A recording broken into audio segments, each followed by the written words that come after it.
Picture this. God is not random. He is the God of appointment, the God of order, the God who moves according to his modem, his appointed times. From the first page of Scripture to the last, he declares the end from the beginning, and he marks his works with a calendar not of man, but of heaven. The rabbis knew it, the apostles knew it, and the prophets thundered it. There is an appointed time for everything under heaven.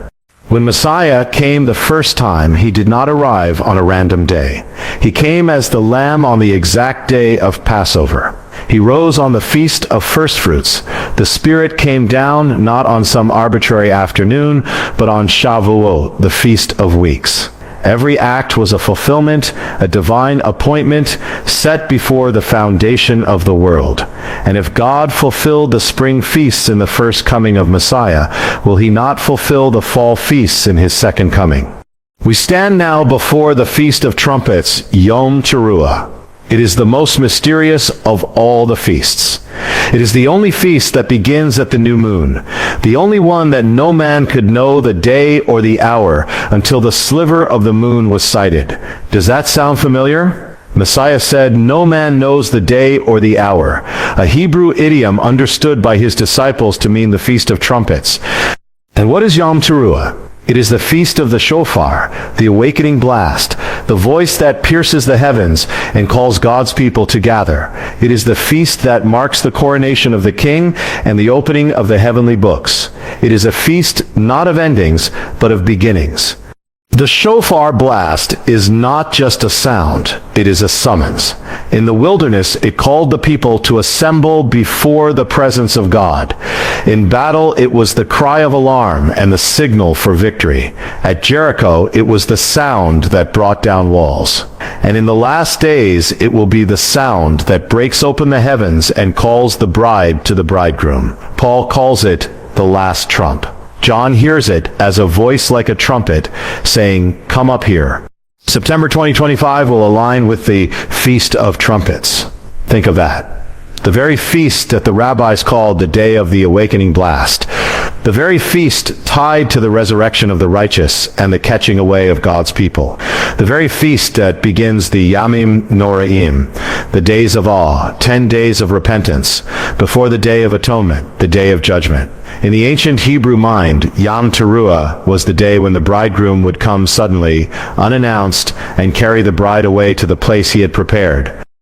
It is no accident. Throughout history, when God acts in a way that changes the course of his people, it happens on his appointed times. The Red Sea crossing took place in the season of Passover. The giving of the law came on Shavuot. The dedication of the temple took place on Sukkot. These are not coincidences, they are divine appointments. And now the prophetic calendar moves toward the next great appointment. In 1 Thessalonians 4, Paul reveals the mystery, "For the Lord himself will descend from heaven with a shout, with the voice of the archangel, and with the trumpet of God, and the dead in Messiah will rise first. Then we who are alive and remain shall be caught up." Do you see it? It is the pattern of Yom Teruah, the Feast of Trumpets. This is why September 2025 matters, not because we can set the exact day or hour, but because the season points toward a convergence, a culmination of signs, and a feast that was made for this very purpose. The Hebrew calendar, the prophetic pattern, the words of Messiah, the writings of Paul, they all align. And here's the mystery. The Feast of Trumpets was also called the Hidden Day. It was a feast shrouded in mystery, kept secret until the moment of its beginning. The priests waited, eyes fixed on the horizon, searching for the first glimpse of the moon. Once it was seen, the shofar was sounded and the feast began. Only those watching would know. Only those ready would hear the call. So what happens when the king fulfills this feast? What happens when the shofar of God resounds in the heavens? The bride is taken, the gates are shut, the world is left in awe and terror. That is why Messiah gave the warning. "Watch therefore, for you do not know what hour your Lord is coming." So we saw it.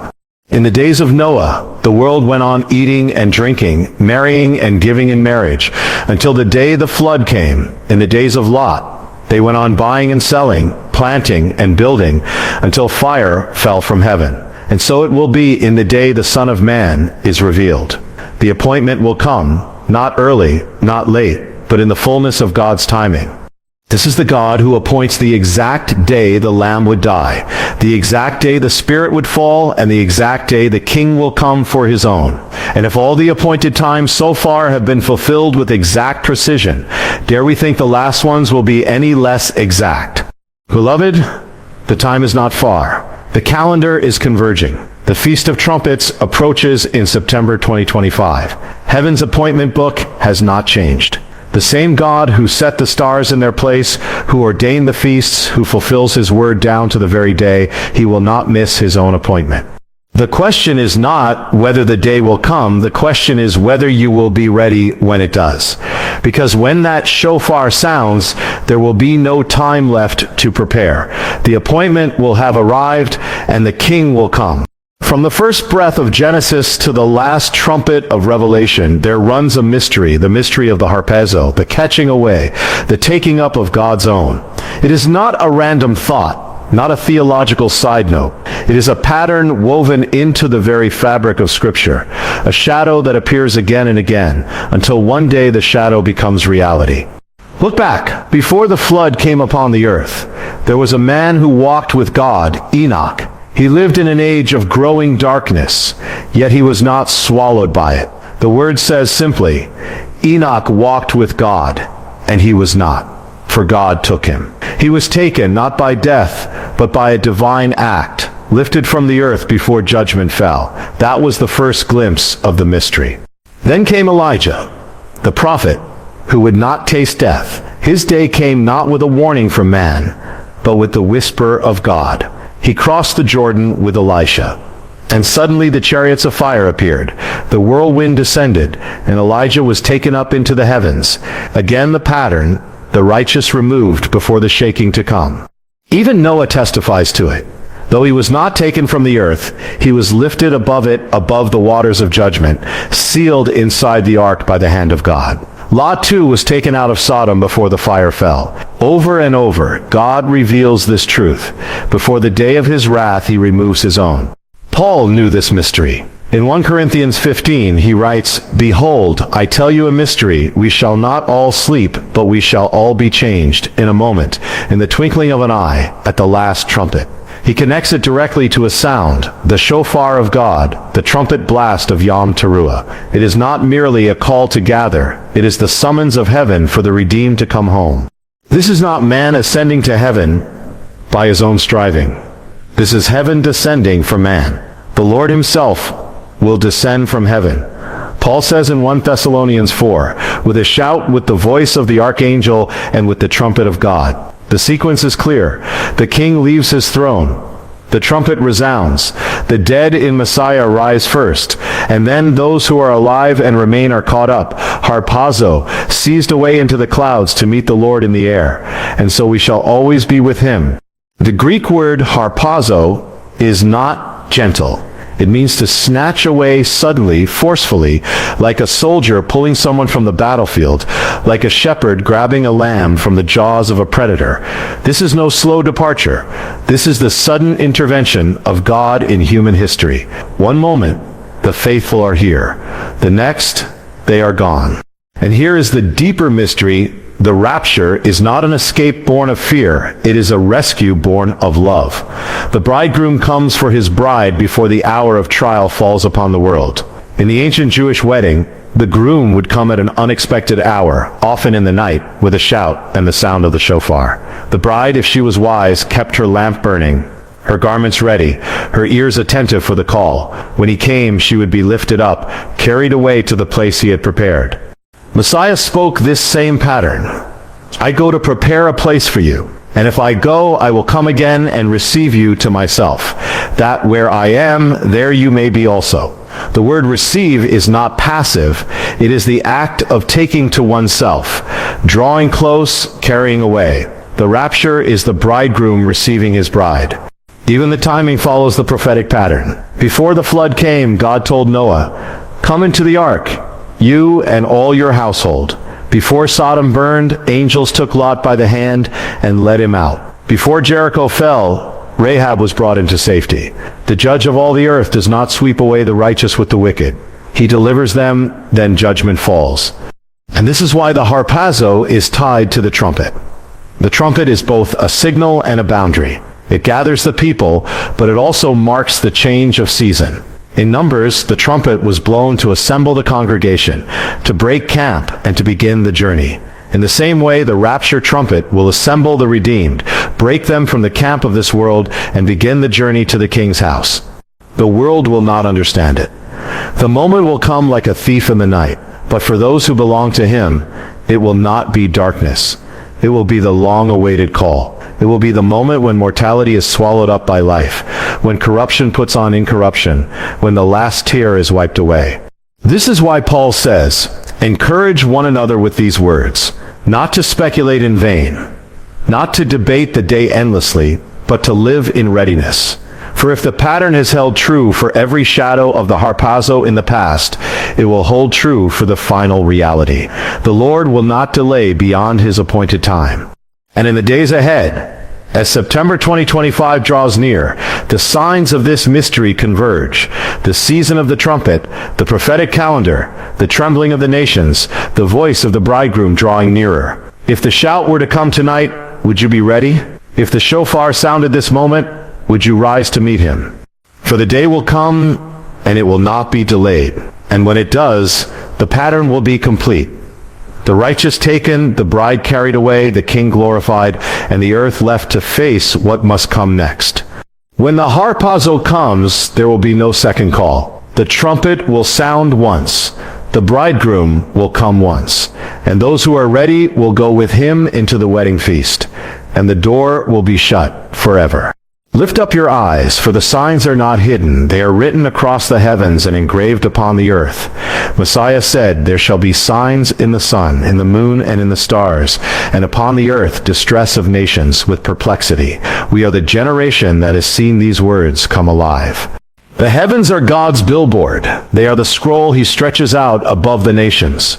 In the beginning, it was said that the lights in the heavens would be for signs and seasons, and the word for seasons is modim, the appointed times of God. So when the sun darkens and the moon turns blood red, it is not for the sake of spectacle. It is a sign of the times, a trumpet in the sky. In recent years, we have seen the blood moons, not randomly scattered, but falling exactly on the appointed feasts of the Lord, Passover and Sukkot, one after another. We have witnessed solar eclipses, tracing paths across the land, as if heaven were drawing lines of warning. The ancient rabbis said that a lunar eclipse was a sign to Israel, a solar eclipse a sign to the nations. And we have seen both. The stars themselves declare the approach of the King, just as a celestial sign marked the birth of Messiah in Bethlehem, so the heavens align again in these last days. The Revelation 12 sign, the woman clothed with the sun, the moon at her feet, appeared in our generation. And while the world dismissed it, those who know the Scriptures saw the echo of prophecy. But it is not only in the heavens. The earth itself groans. The birth pains Messiah spoke of are here in the shaking of the ground, the roaring of the seas, the rising of plagues, the collapse of the natural order. Earthquakes have multiplied in intensity and in places where the ground once stood still. Storms have grown fierce beyond measure. Fires have swept across lands as if creation itself were crying out. And the nations, have you not seen them tremble? Wars and rumors of wars fill the headlines. Alliances shift like sand. The ancient hatred against Israel rises again, as the prophets foretold. Jerusalem, the city of God, is again the burdensome stone around which the nations gather. Zechariah saw it. "I will make Jerusalem a cup of trembling to all the surrounding peoples, and all the nations of the earth will gather against it." This is not the news cycle. This is the fulfillment of the word. In our own day, we have watched as the nations signed accords and broke them, as threats echo from the mountains of Persia to the deserts of Arabia. We have heard the roar from the north, from the land of Gog and Magog, stirring in ways not seen in generations. And in the center of it all is Israel, the prophetic clock of God ticking toward the appointed hour. The moral state of the world itself is a sign. Paul said that in the last days perilous times would come, and men would be lovers of themselves, lovers of money, proud, blasphemers, disobedient, without natural affection. Open your eyes. We live in a culture that celebrates what God calls shame, that denies what he calls truth, that mocks the very idea of holiness.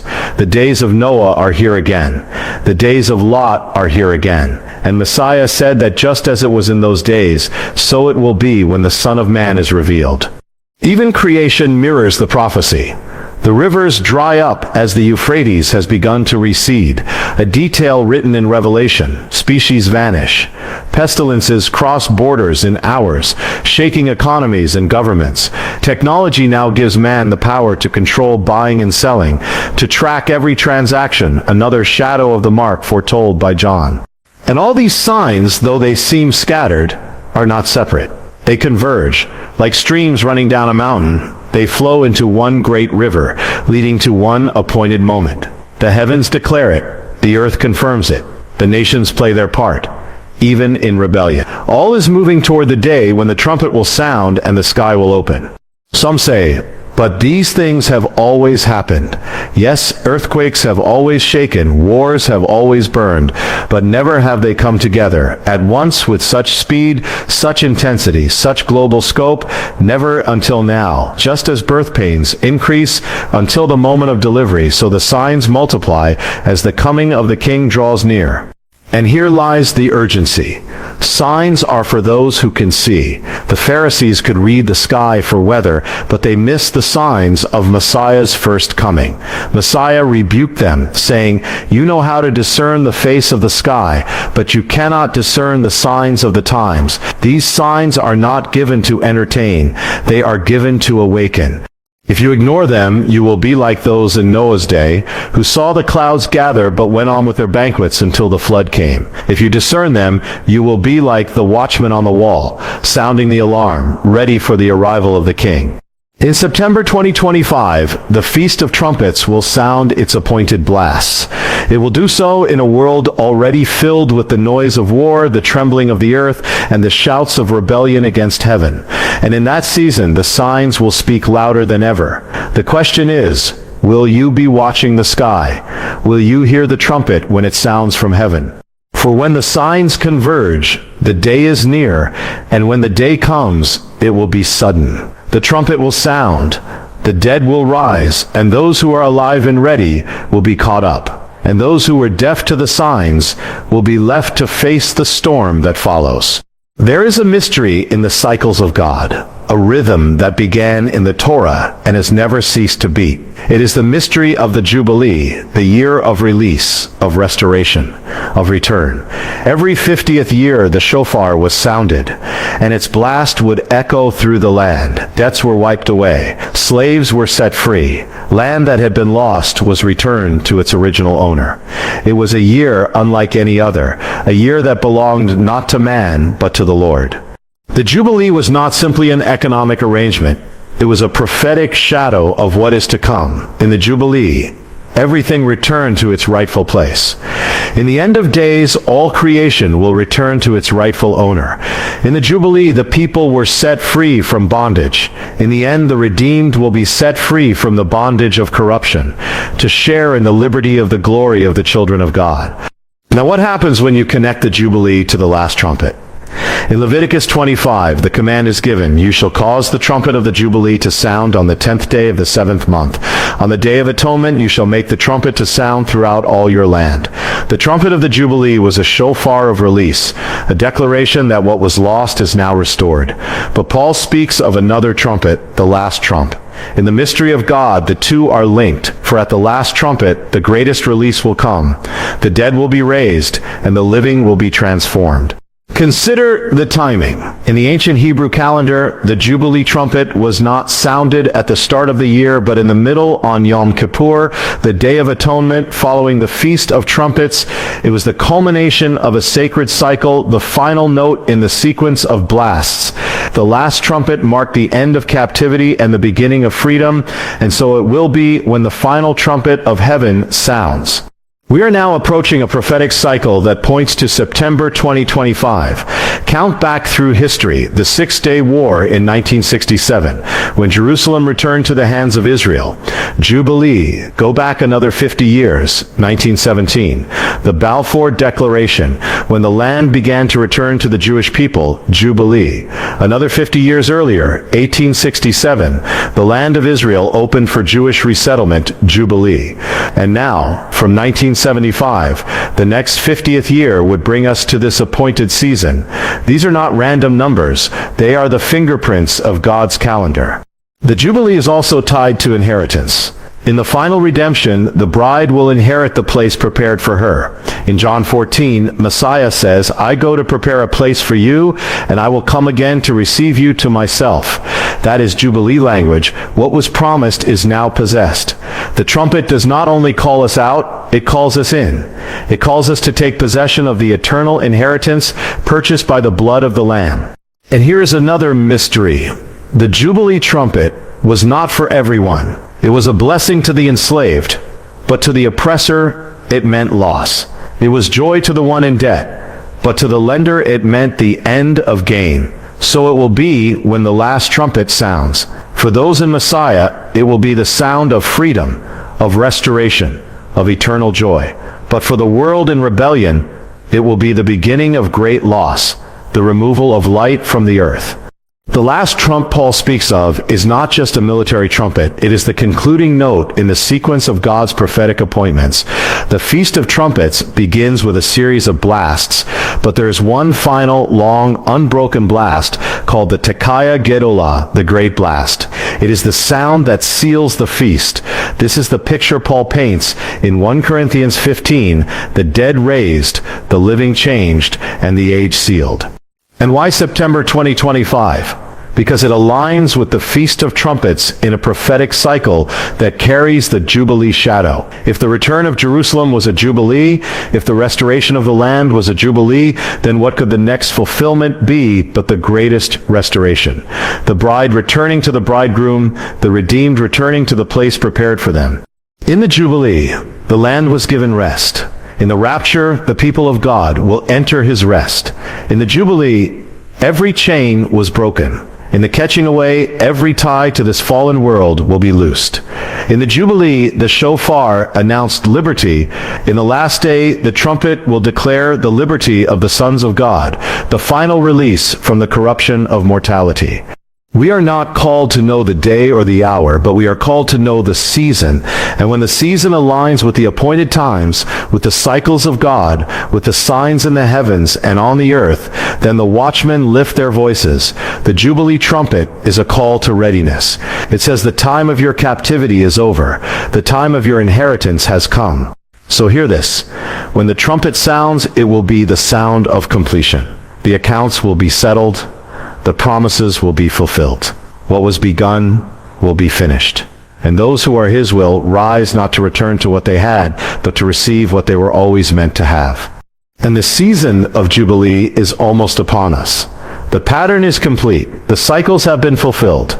The only thing that remains is the blast, the Tekaya Gedola, that will shake the heavens and the earth, that will call the redeemed home. When that trumpet sounds, the age will shift. What is now unseen will be seen. What is now hoped for will be possessed. And the greatest Jubilee of all time will begin. Not for 1 year, not for 50, but for eternity. There is a call going forth. A call not to the world, but to those who claim the name of Messiah. It is the call to awaken, for the time is late and the night is far spent. The shofar of heaven has not yet sounded, but the sound of its nearness is already in the air. And the danger now is not only in the darkness of the world, but in the slumber of God's people. Messiah told of 10 virgins waiting for the bridegroom. All 10 had lamps. All 10 were called to the wedding.